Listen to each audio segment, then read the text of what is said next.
नमस्कार, देश की बात में हाजिर हैं। पहले बात भड़काऊ भाषण और माहौल बिगाड़ने के सवाल की। आज धर्म संसद में हेट स्पीच को लेकर दिल्ली पुलिस ने जांच बंद कर दी है। उसे ये हेट स्पीच नजर नहीं आई, कहा कि ये हेट स्पीच का मामला नहीं बनता है। इस पर हमारे सहयोगी आशीष भार्गव की पहले रिपोर्ट देखिए। पिछले साल दिल्ली में हुई धर्म संसद को लेकर सवाल उठाए गए, लेकिन अब दिल्ली पुलिस का दावा है कि इस दौरान हेट स्पीच नहीं दी गई, इसलिए केस बंद कर दिया गया है। सुप्रीम कोर्ट में दाखिल हलफनामे में पुलिस ने कहा है कि धर्म संसद में मुस्लिम समुदाय के खिलाफ कोई नफरती भाषणबाजी नहीं हुई। धर्म संसद के वीडियो व अन्य सामग्री की गहन जांच में पाया गया कि किसी समुदाय के खिलाफ हेट स्पीच नहीं दी गई। दिल्ली की घटना में वीडियो क्लिप में किसी विशेष समुदाय के खिलाफ कोई बयान नहीं है, इसलिए सभी शिकायतों को बंद कर दिया गया है। भाषणों को पूरे मुस्लिम समुदाय के नरसंहार के लिए खुला आह्वान नहीं कहा जा सकता है। धरती की कोई कौम। इधर हरिद्वार धर्म संसद के मामले में उत्तराखंड सरकार ने सुप्रीम कोर्ट को बताया है कि इस मामले में 4 एफआईआर दर्ज की गई हैं, जिनमें से 3 चार्जशीट दाखिल कर दी गई हैं। हम मामले में स्टेटस रिपोर्ट दाखिल करेंगे, लेकिन इसके उलट दिल्ली पुलिस याचिकाकर्ताओं पर ही सवाल उठा रही है।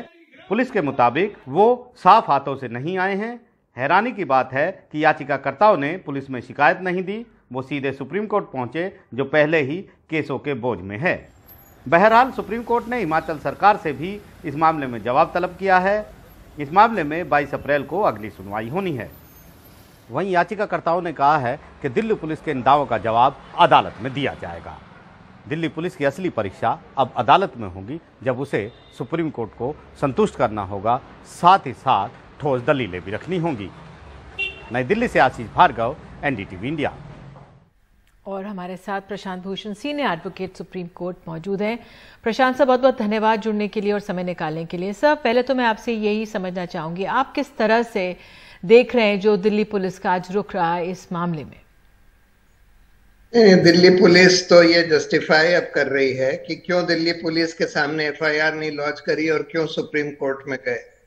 क्योंकि दिल्ली पुलिस का जिस तरह से रवैया रहा है पिछले कुछ सालों में, उससे अब लोगों का विश्वास दिल्ली पुलिस से उठ गया है कि वो निष्पक्ष जांच करेंगे, खासकर ऐसे केस में जहां सांप्रदायिक मामले दर्ज हैं और हिंदू मुस्लिम का इशू है। वहां हम बार बार यही देख रहे हैं कि दिल्ली पुलिस जो हिंदू दंगाई हैं उनका साथ देती है और मुसलमानों को प्रताड़ित करती है। दिल्ली राइट्स केस में भी यही किया, इस केस में भी वो लोग यही कर रहे हैं। इसमें तो साफ साफ वीडियो मौजूद हैं जिसमें ये लोग कह रहे हैं कि एक तरफ वो यति नरसिंहानंद जो कि ऑलरेडी बेल पर हैं, ऐसे ही अपराध में बेल पर हैं, और बेल की कंडीशन ये है कि आप इस तरह के कोई भड़काऊ भाषण नहीं देंगे। और वो खुद कह रहे हैं कि हिंदुओं को शस्त्र उठाने पड़ेंगे वगैरह, हिंदुओं का धर्म है शस्त्र उठाना और हमको मुसलमानों के अधिकार छीन लेने चाहिए वगैरह वगैरह। और उसको दिल्ली पुलिस कह रही है कि वो हेट स्पीच नहीं है। अरे हेट स्पीच क्या होती है? हेट स्पीच किसी दूसरे मतलब धार्मिक आधार पर किसी समुदाय के खिलाफ अगर आप नफरत फैलाते हैं या हिंसा भड़काते हैं, उसको हेट स्पीच या अपराध माना गया है अपने इंडियन पीनल कोड में 153A 295 वगैरह में। अब दूसरी तरफ ये सुरेश चवांके वो कहते हैं कि सब लोग ये ओथ ले लें कि भाई हम इसको हिंदू राष्ट्र बनाएंगे। और प्रशांत जी, मैं आपसे ये समझना चाहूंगी, इस हेट स्पीच मामले में जो कानूनी प्रावधान है और वो आप उसको कैसे समझाएंगे? 153A की बात की जाती है, 2 समुदायों के बीच सौहार्द जो तोड़ने की बात है। उस लिहाज से क्योंकि हमने उत्तराखंड का, आशीष की रिपोर्ट में आपने देखा कि उत्तराखंड की पुलिस ने तो 4 मामले दर्ज कर दिए, 3 में चार्जशीट हो गई, यहाँ पे रुक रहा है। तो एक सवाल ये भी एकदम जहन में साफ आता है कि आप पुलिस पर दबाव, जो एक दबाव की बात की जाती है वो है, लेकिन कानून क्या कहता है? कानून क्या कहता है इन मामलों में कि अगर आप इस तरह के भड़काऊ भाषण दें जिससे समाज में जो एकता का ताना बाना है उसमें दरार पड़ती है, उसमें डर या भय का माहौल है बनता है, तो कानूनी प्रावधान क्या है? कानूनी प्रावधान है कि अगर आप किसी दूसरे संप्रदाय दूसरे धर्म के लोगों, किसी भी धर्म के धार्मिक आधार पर या कास्ट के आधार पर अगर आप नफरत फैलाते हैं या हिंसा भड़काते हैं तो उसको एक संगीन अपराध माना गया है। और यति नरसिंहानंद तो ऑलरेडी ऐसे ही अपराध में बेल पर हैं, और बेल उनको इसी कंडीशन पर दी गई है कि भाई आप इस तरह के भाषणबाजी और नहीं करेंगे। लेकिन फिर से आके उन्होंने दिल्ली में उसी तरह की भाषणबाजी करी जिसमें कि वो हिंसा भड़का रहे हैं, नफरत फैला रहे हैं, और वो सब वीडियो पर मौजूद है। और दिल्ली पुलिस कहती है कि ये हिंसा नहीं है, ये हिंसक या धर्म के आधार पर नफरत फैलाना नहीं है। और दूसरी तरफ उमर खालिद जैसे लोग जो कि साफ साफ अपनी स्पीच में कह रहे हैं कि भाई हमको हिंसा का जवाब प्यार से देना चाहिए, हमको हिंसा का जवाब हिंसा से नहीं देना चाहिए, हमको प्यार फैलाना चाहिए। उनकी पूरी स्पीच की वीडियो मौजूद है। उनको आप दिल्ली राइट्स में दंगों के लिए आपने गिरफ्तार करके रखा हुआ है सालों साल तक बगैर ट्रायल के। और दूसरी तरफ ये हो रहा है, तो मतलब हम देख रहे हैं कि पुलिस का रवैया बिल्कुल कम्युनल हो गया है। सर, मैं आपसे ये समझना चाहूंगी कि क्या ये जो आपने जो कानूनी पहलू एक तरह से बताया कि किस तरह से इसका लगातार हेट स्पीचेस के मामले बढ़े हैं, लेकिन मैं ये आपसे समझना चाहूंगी इस पूरे मामले में क्या ये एक राजनीतिक टूल की तरह प्रयोग किया जा रहा है जिसका चुनावी फायदा देखा जाता है और इसलिए ये बार बार इस तरह के मामले सामने आ रहे हैं? बिल्कुल साफ साफ यही हो रहा है, इसीलिए इसमें भाजपा के नेता लोग शामिल हैं। और ये सब जो यति नरसिंहानंद जैसे ढोंगी साधु वगैरह जो घूमते रहते हैं, इन लोगों को पूरी सरकार की तरफ से शह मिली हुई है कि भाई तुम लोग जितना चाहो नफरत फैलाओ, जितना चाहो हिंसा भड़काओ। अभी रामनवमी में जिस तरह से जगह जगह देश में मस्जिदों के सामने दंगाई मॉब्स आकर वहां पर दंगा वंगा करने लगे, उनको तो पूरी छूट दी गई। और उसके बाद अगर मुस्लिम समुदाय ने उसका कोई विरोध किया तो उनके घर बगैर किसी कानूनी आधार पर उसको बुलडोज कर दिया गया, उन लोगों को अरेस्ट कर लिया गया। तो हम देख रहे हैं कि जहां जहां भाजपा की सरकारें हैं उनकी पुलिस जो है बिल्कुल सांप्रदायिक कम्युनल हो गई है, और सरकार की शह पर ये लोग सब सांप्रदायिक और नफरत फैलाने का काम कर रहे हैं। और बहुत दुर्भाग्यपूर्ण बात यह है कि बहुत सारे मीडिया के चैनल्स भी यही काम कर रहे हैं, अनफॉर्चुनेटली। सर, मैं आपसे ये भी समझना चाहूंगी, आज ही मैं पढ़ रही थी इंडियन एक्सप्रेस में या कल में कि किस तरह से अकबर ओवैसी, जो अकबरुद्दीन ओवैसी हैं, 2012 के उनके कोई 2 हेट स्पीच के मामले थे, अब 2022 में जाकर वो पूरे मामले उनके ऊपर से खारिज हुए। तो 10 साल लगे इस पूरे मामले में। मैं ये समझना चाहती हूँ, क्या हेट स्पीच के मामले में चुनावी फायदा मिल जाता है, लेकिन जो कानून या जो भी कानून का शिकंजा इतना कमजोर है कि जो हेट स्पीच का असर है वो तो हो जाता है, लेकिन जो लोग बोलते हैं उन पर ज्यादा कार्रवाई नहीं होती? हाँ, बिल्कुल यही हो रहा है। और पुलिस को सरकार के चंगुल से छुड़ाने के लिए सुप्रीम कोर्ट ने प्रकाश सिंह के केस में 2006 में बहुत सारे आदेश दिए कि भाई स्टेट सिक्योरिटी कमीशन बनने चाहिए, पुलिस एस्टेब्लिशमेंट बोर्ड बनने चाहिए, पुलिस कंप्लेंट्स अथॉरिटी बननी चाहिए, पुलिस चीफ का फिक्स्ड मिनिमम टेन्योर होना चाहिए, जो फील्ड लेवल के जो सीनियर ऑफिसर्स हैं, टाउन इंस्पेक्टर्स, एसएचओ वगैरह का उनका मिनिमम टेन्योर होना चाहिए, जिससे कि वो सरकार का दबाव उनके ऊपर कम पड़े। लेकिन वो सारे जो निर्देश दिए गए थे सुप्रीम कोर्ट के द्वारा वो सब लागू नहीं करे गए, और विद द रिजल्ट की पुलिस जो है बिल्कुल सरकार के कहने पर, सुप्रीम कोर्ट ने सीबीआई को बोला था कि भाई ये केज्ड पैरेट है, ये सरकारी तोता है।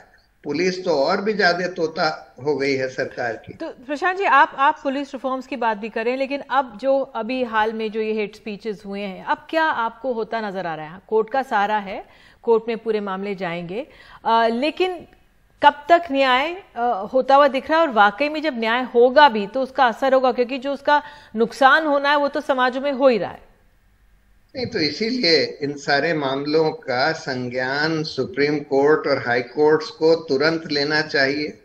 और सुओ मोटो लेना चाहिए। ये सब तो सार्वजनिक चीजें हैं जो रोज दिख रही हैं।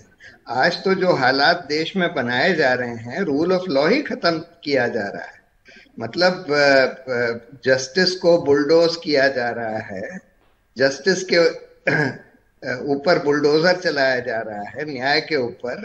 और सुप्रीम कोर्ट और हाई कोर्ट जो हैं खड़े खड़े देख रहे हैं। इनका दायित्व है। देखिए, सुप्रीम कोर्ट और हाई कोर्ट इसलिए बनाए गए थे कि वो संविधान की रक्षा करें, लोगों के मौलिक अधिकारों की रक्षा करें जी। यहाँ तो हम देख रहे हैं कि बिल्कुल मतलब मौलिक अधिकार तो छोड़ दीजिए, लोकतंत्र का हनन हो रहा है, रूल ऑफ लॉ का हनन हो रहा है। तो इसमें तो कोर्ट्स को बिल्कुल तुरंत संज्ञान लेना चाहिए। बिल्कुल, बहुत अहम बात आपने की सर, इसके लिए बहुत बहुत धन्यवाद जुड़ने के लिए कि कोर्ट खुद इसका संज्ञान ले, तत्परता से कदम उठाएं और वाकई में एक बार फिर से पुलिस रिफॉर्म्स को भूलना नहीं चाहिए जिसकी बहुत ज़रूरत है। तो आइए देश की बात में आगे बढ़ते हैं और अब आपको उत्तर प्रदेश लिए चलते हैं। लगभग 2 हफ्ते बाद उत्तर प्रदेश के सीतापुर में मुस्लिम महिलाओं को रेप करने की धमकी देने वाले महंत बजरंगी मुनि को आखिरकार पुलिस ने पकड़कर 14 दिनों की न्यायिक हिरासत में भेज दिया है। एक रिपोर्ट वहां से। ये मुस्लिम महिलाओं को सरेआम रेप करने की धमकी देने वाला बजरंग मुनि है, जिसे बुधवार रात यूपी पुलिस ने गिरफ्तार किया है। माहौल बिगाड़ने के अंदेशे से रात को ही बजरंग मुनि को जज के सामने पेश किया गया, जहां से उसे 14 दिन की न्यायिक हिरासत में भेज दिया गया है। बजरंग मुनि ने यह नफरती भाषण 2 अप्रैल को दिया था और गिरफ्तारी 12 दिन बाद हुई। पुलिस को लगभग 10 दिन तक सारे सबूत होने के बाद भी शांत बैठा देख महिलाओं को सड़कों पर उतरने के लिए मजबूर होना पड़ा। ये सब महिलाएं किसी संगठन से नहीं जुड़ी हैं, ये सब आम गृहिणियां हैं जो अपने हक की आवाज उठाने के लिए, इंसाफ की आवाज उठाने के लिए सड़कों पर उतरी हैं। औरतों को एक तरह से गाली दी गई है, गंदे गंदे अल्फाज इस्तेमाल किए गए हैं और इसीलिए हमने यहाँ पे ज्ञापन दिया है कि जो है हम चाहते हैं कि उनके खिलाफ जो है कानूनी कार्रवाई की जाए। चाहते हैं कि हमारे एडमिनिस्ट्रेशन की तरफ से हमको ये उनकी तरफ से सख्त एक्शन लिया जाना चाहिए। पुलिस ने पहले तो बहुत हल्की धारा 298 के तहत मुकदमा दर्ज किया, जिसमें सिर्फ 1 साल की सजा है, लेकिन जब दबाव बढ़ा तो पुलिस ने धाराएं भी बढ़ाई। पुलिस ने बजरंग की गिरफ्तारी के बाद प्रेस नोट जारी किया, जिसके मुताबिक बजरंग को माहौल खराब करने के लिए भड़काऊ भाषण देने, लोक शांति भंग करने, लोगों को हिंसा के लिए भड़काने जैसी गंभीर धाराओं में गिरफ्तार किया गया है।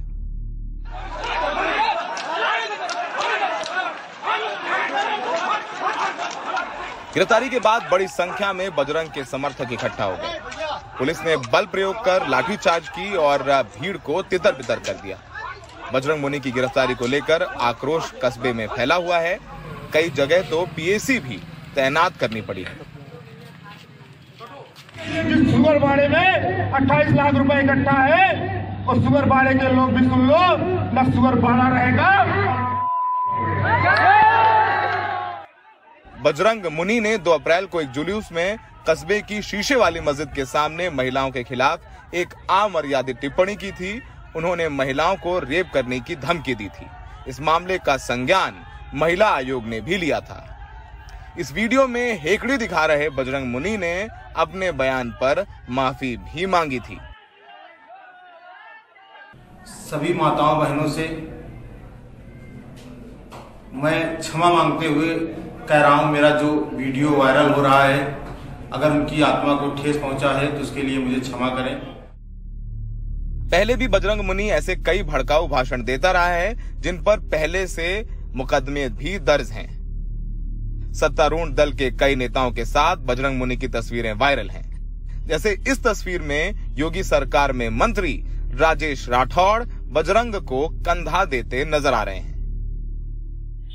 ये तस्वीरें अलीगढ़ की हैं, जहां एबीवीपी के कार्यकर्ता अलीगढ़ के 21 चौराहों पर लाउडस्पीकर लगाकर हनुमान चालीसा बजाने के लिए चंदा इकट्ठा कर रहे हैं। इनकी मांग है कि अलीगढ़ प्रशासन लाउडस्पीकर पर हो रही आजान पर रोक लगाए। माहौल खराब होता देख प्रशासन ने एबीवीपी के कार्यकर्ताओं की इस मुहिम पर रोक लगा दी है। नफरती भाषण 2 अप्रैल को दिया था और गिरफ्तारी 14 अप्रैल को, यानी लगभग 12 दिन बाद हुई है। देर आए दुरुस्त आए। लोग ये भी मांग करें जिस तरीके से यूपी में अपराधियों की संपत्तियों पर बुलडोजर चलाया जा रहा है, वैसे ही बजरंग मुनि की संपत्तियों पर भी बुलडोजर चलाया जाए, ताकि दूसरे जो ऐसे नफरती भाषण दे रहे हैं या ऐसी इच्छा मंशा रखते हैं वो भी सबक लें कि दोबारा ऐसा नफरती भाषण समाज में सामाजिक माहौल खराब करने के लिए कोई ना दे। सीतापुर में सहयोगी समीर और दिल्ली में सुशील राठी के साथ सौरभ शुक्ला, एनडीटीवी इंडिया। और देश की बात में आगे आपको ले चलेंगे बलिया। वहां के जिला महिला अस्पताल में महिलाओं को दिया जा रहा है एक्सपायर्ड दूध, 3 महीने से भी ज्यादा पुराना दूध।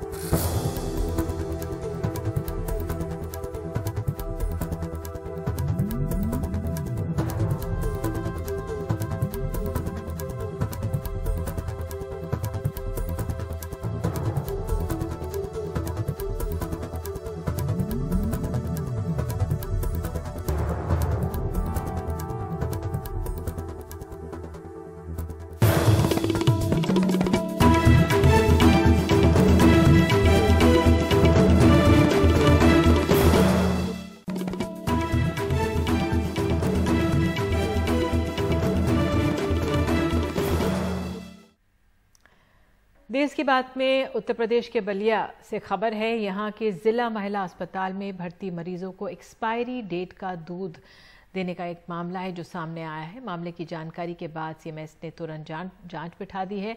कहा गया है कि अगर सप्लायर दोषी पाया गया तो उसे ब्लैक लिस्ट किया जाएगा। दूध के इस पैकेट को देखिए, इसकी मियाद 3 महीने की होती है, जिसके बाद ये इस्तेमाल करने लायक नहीं रहता। लेकिन बलिया जिला अस्पताल में ये दूध तारीख खत्म होने के बावजूद भी मरीजों को बांटा गया। हमारी पत्नी का डिलीवरी था, मैं शनिवार को रात को डिलीवरी हुआ जब बच्ची हुई। हम यहाँ पर हमारे आईसीयू में बच्ची भर्ती है और पत्नी को जब यहाँ पर जो सरकारी द्वारा दूध और ब्रेड और मक्खन मिलता है, जो कि आज जो मिला है वो एक्सपायरी है। मरीज के परिजन मनोज ने इसकी शिकायत आला अधिकारियों से की तो उन्होंने मामले को गंभीरता से लेते हुए इसकी जांच बैठा दी है। जो दूध बटा था उस पर एक्सपायरी डेट से क्रॉस करके था वो, तो उसको संज्ञान में लिया गया और तुरंत उसको हटा दिया गया। दोस्तों जांच बैठाई गई है, उसको एक स्पष्टीकरण और उससे कहा गया कि अगर तुम अगर आरोप सिद्ध होता है तो आपको ब्लैक लिस्ट कर दिया। प्रसव के लिए जिला महिला अस्पताल में भर्ती महिलाओं को उत्तर प्रदेश सरकार ने दूध देने की व्यवस्था की है, जिसके तहत बलिया जिला महिला अस्पताल में भर्ती मरीजों को दूध देने का ठेका एक कंपनी को दिया गया था। मगर इस ठेकेदार ने जिला महिला अस्पताल में भर्ती मरीजों को ऐसा दूध दिया जो पुराना हो चुका था। ये एक बड़ी लापरवाही है। सरकारी खाद्यान्न वितरण योजना में पहले भी खराब अनाज वितरण की खबरें आती रही हैं, लेकिन किसी अस्पताल में किसी मरीज को एक्सपायरी डेट का दूध देने की यह घटना एक बड़ी लापरवाही है। लिहाजा अस्पताल प्रशासन को इसमें कड़ी कार्रवाई तो करनी ही चाहिए, साथ ही ये भी सुनिश्चित करना चाहिए कि आगे से ऐसी गड़बड़ी न हो जिससे किसी मरीज का अहित न हो सके। बलिया से करुणा सिंधु के साथ वाराणसी से अजय सिंह, एनडीटीवी इंडिया। बात में आगे आपको ले चलेंगे मुंबई, महाराष्ट्र। यहां पर शिवसेना एमएनएस के बीच छिड़ी है पोस्टर की जंग।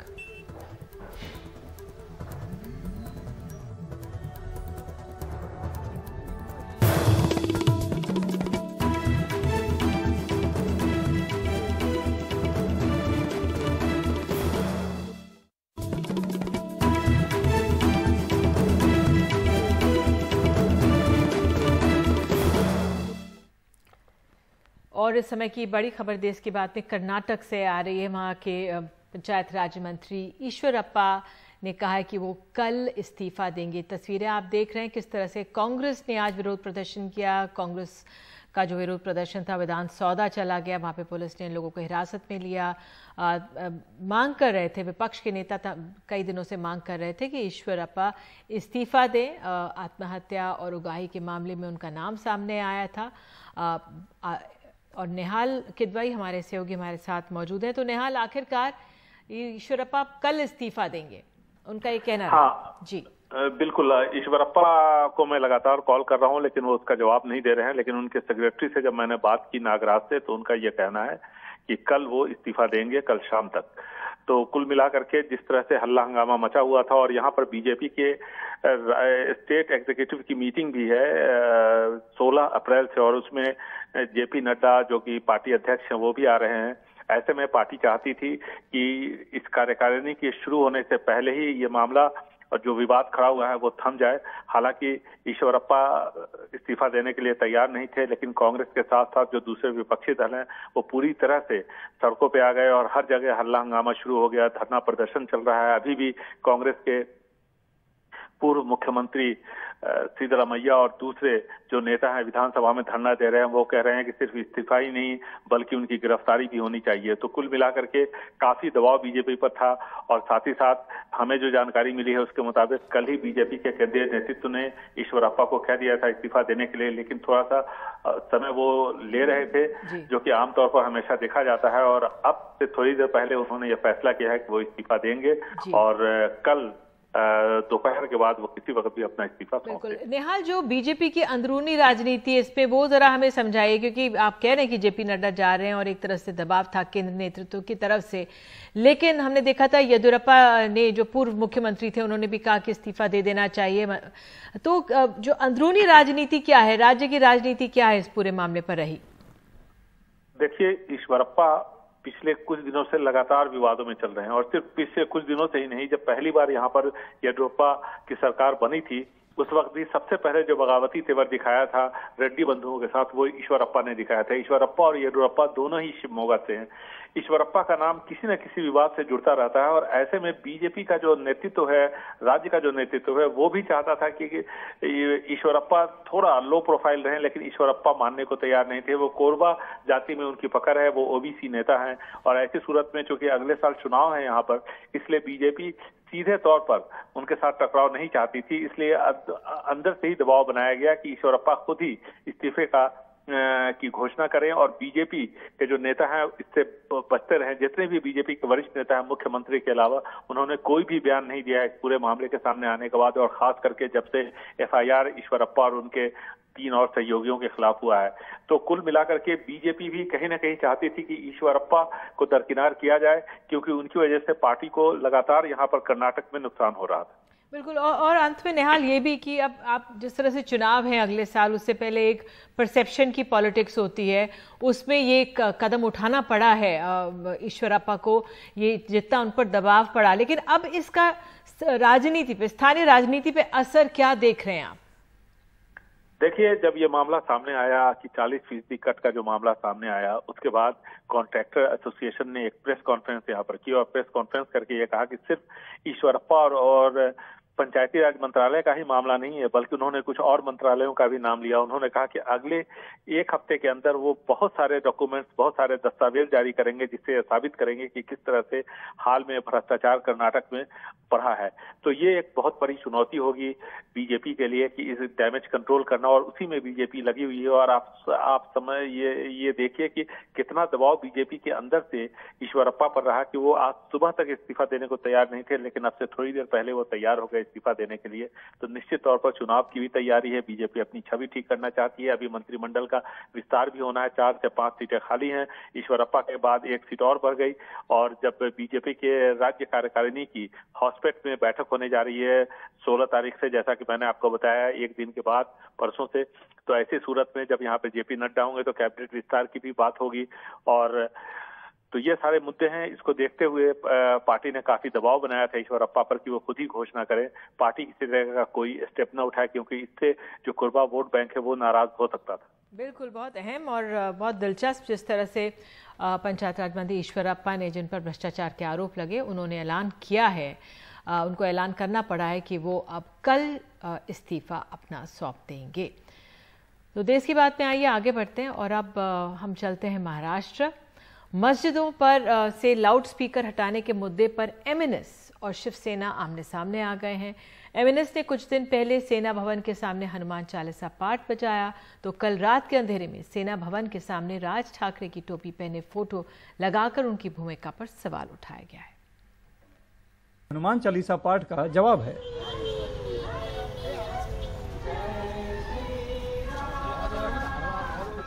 एमएनएस कह रही है कि चोरी छिपे रात के अंधेरे में बैनर लगाकर भाग जाना मर्दों वाला काम नहीं है। आपने उद्धव साहब का अगर फेसबुक लाइव देखा रहेगा ये कोरोना के पीरियड में, तो बार बार कहते थे हम मर्द है, हम मर्द है, हम मर्द है, और हर सभा में कहते हैं हम मर्द है, मर्द है। ये मर्दों वाली तो हरकत है नहीं कि रात के छिपे बैनर लगाओ और भाग जाओ। जिस दिन खुलेआम बात करेंगे उस दिन खुलेआम जवाब देंगे। हमको तो ये चीज, हमने जो भी चीज की है खुलेआम की है। पण या मशिदींवरती लागलेले भोंगे हे खाली उतरवावेच लागतील। या सरकारला हा निर्णय घ्यावाच लागेल। राज ठाकरे ने गुड़ी पाड़वा के दिन शिवाजी पार्क की सभा में मस्जिदों पर लगे लाउडस्पीकर को हटाने की मांग की और नहीं हटाने पर मस्जिदों के सामने हनुमान चालीसा का पाठ करने की घोषणा की। 10 अप्रैल को सेना भवन के सामने हनुमान चालीसा बजाकर हिंदुत्व के मुद्दे पर शिवसेना को घेरने की कोशिश भी की, जिसके बाद से दोनों पार्टियां एक बार फिर से आमने सामने हैं। राजनीतिक मंच के ऊपर से इस प्रकार से घोषणाएं होती है, लेकिन सरकार सरकार होती है। ठाकरे सरकार है, इस राज्य को गृह मंत्री है, एक मजबूत सरकार है, बहुमत वाली सरकार है, और सरकार को मालूम है क्या करना है क्या नहीं करना है। कोई आकर आनंद फानंद में बोल जाता है और कानून की भाषा हमको सिखाने की बात करता है, तो ठीक है, उनका आनंद उनको लेने दो। 10 अप्रैल को सेना भवन के सामने हनुमान चालीसा बजाने पर एमएनएस के यशवंत किल्लेदार को गिरफ्तार कर लिया गया था, लेकिन जमानत पर छूटने के बाद यशवंत किल्लेदार ने अब मुख्यमंत्री उद्धव ठाकरे को पत्र लिखकर 16 अप्रैल को सेना भवन में हनुमान चालीसा पाठ करने देने की मांग कर डाली है। मतलब साफ है, एमएनएस ने हिंदुत्व के मुद्दे पर शिवसेना को घेरना जारी रखा है। अब तो राज ठाकरे ने अल्टीमेटम भी दे दिया है कि 3 मई तक, क्योंकि रमजान है और 3 मई को रमजान ईद है, तो 3 मई तक अगर लाउडस्पीकर नहीं हटाए गए तो उनके लोग फिर से जाके मस्जिदों के सामने हनुमान चालीसा बढ़ाएंगे। यानी एक तकरार और तनाव कहीं न कहीं बढ़ता जा रहा है। बहरहाल जैसे जैसे चुनाव नजदीक आएगा ये राजनीतिक टकराव और भी आगे बढ़ेगा, लेकिन डर है कि ये राजनीतिक टकराव कहीं सांप्रदायिक तनाव में न फैल जाए। इस बात को लेकर सरकार, प्रशासन और पुलिस सभी चिंतित है। मुंबई से cameraman Altaf Shah, Sunil Singh, NDTV India.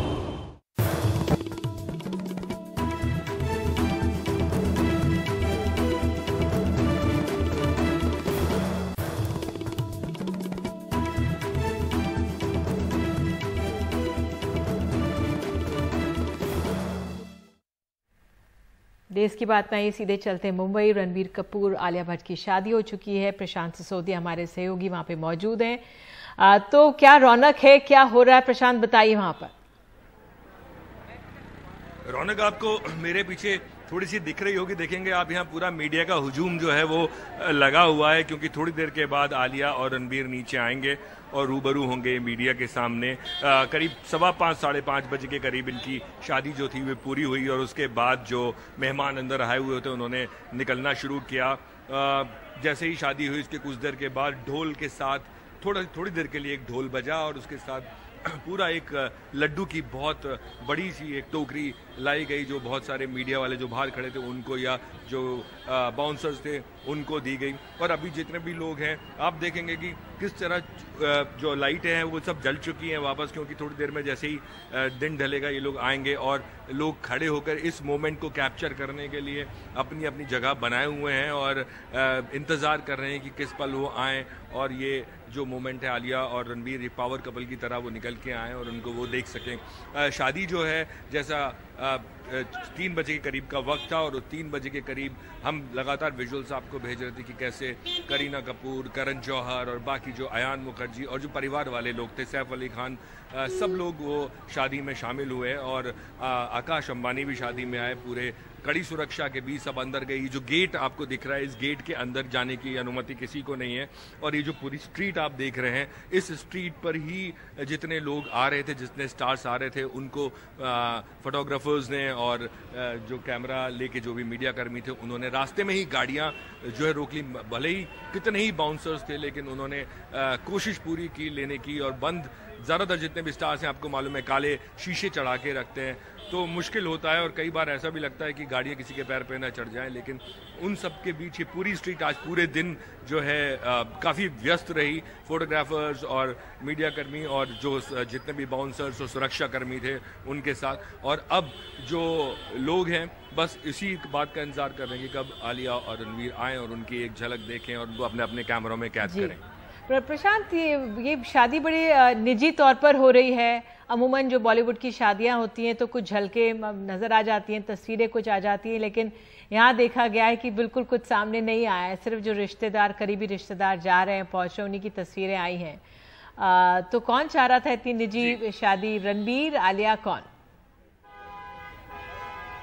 जी, आप पढ़ रहे होंगे पिछले 2-3 हफ्ते से मीडिया में रिपोर्ट्स आ रही थी कि बाउंसर्स होंगे, 200 बाउंसर्स होंगे, ड्रोन्स होंगे और ये गेस्ट लिस्ट होगी और वो गेस्ट लिस्ट होगी। कुल मिला के 20 से 25 लोग, जिनमें से परिवार वाले और करीबी दोस्तों की अगर मैं बात करूं तो करण जौहर और अयान मुखर्जी वही डायरेक्टर हैं जिन्होंने ब्रह्मास्त्र डायरेक्ट की है, जिसके दौरान आलिया और रणबीर की मुलाकात हुई और इनका ये जो रिश्ता है वो आगे बढ़ा, नज़दीकियाँ आगे बढ़ी।